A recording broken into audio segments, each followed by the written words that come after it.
được phép học, không được phép học. Anh không lên được tiết mục nào? Có tí nữa, tí nữa về Tâm, tôi câu lạc bộ Tâm.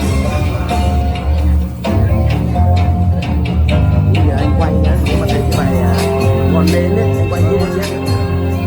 Tôi chủ nhiệm thôi.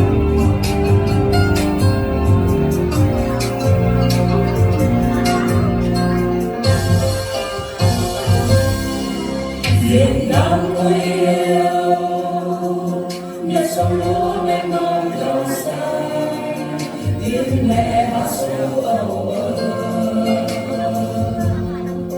Cho dù nơi đâu, dù đi xa khắp năm châu, áo dài Việt Nam vẫn tươi sáng sáng hình quê hương.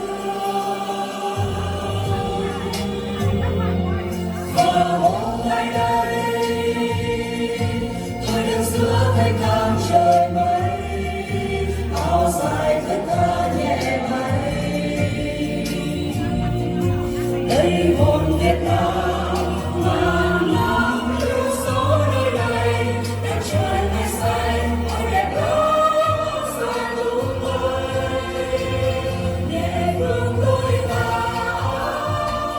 dịu dàng sau chiếc áo dài, sức sống quay cuồng hôm nay đang đổi thay lần này, và áo tung bay cùng gió mới nụ cười em tỏa ra nhẹ nhàng xua lướt tóc em.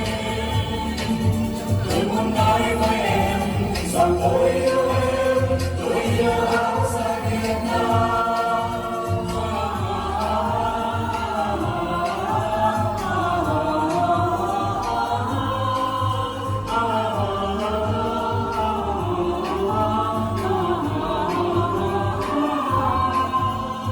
Tôi yêu áo dài Việt Nam, tôi yêu quê hương Việt Nam.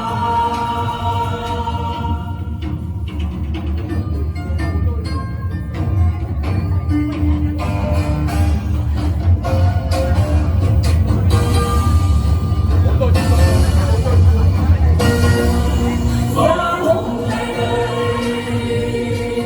tôi đứng giữa thanh thang trời mây, áo dài thướt tha nhẹ bay. Đây hồn Việt Nam ngàn năm yêu dấu nơi đây, đất trời mây xanh ôi đẹp lắm xa tung bay. Nhẹ vương đôi ta dịu dàng sao chiếc áo dài, sức sống quê hương hôm nay đang đổi thay lần ngày, và áo tung bay cùng gió mới nụ cười em tỏa ra nhẹ nhàng xua lướt tóc em. Tôi muốn nói với em rằng tôi yêu em, tôi yêu áo dài Việt Nam. Nhẹ vương đôi ta dịu dàng sao chiếc áo dài, sức sống quê hương hôm nay đang đổi thay lần ngày, và áo tung bay cùng gió mới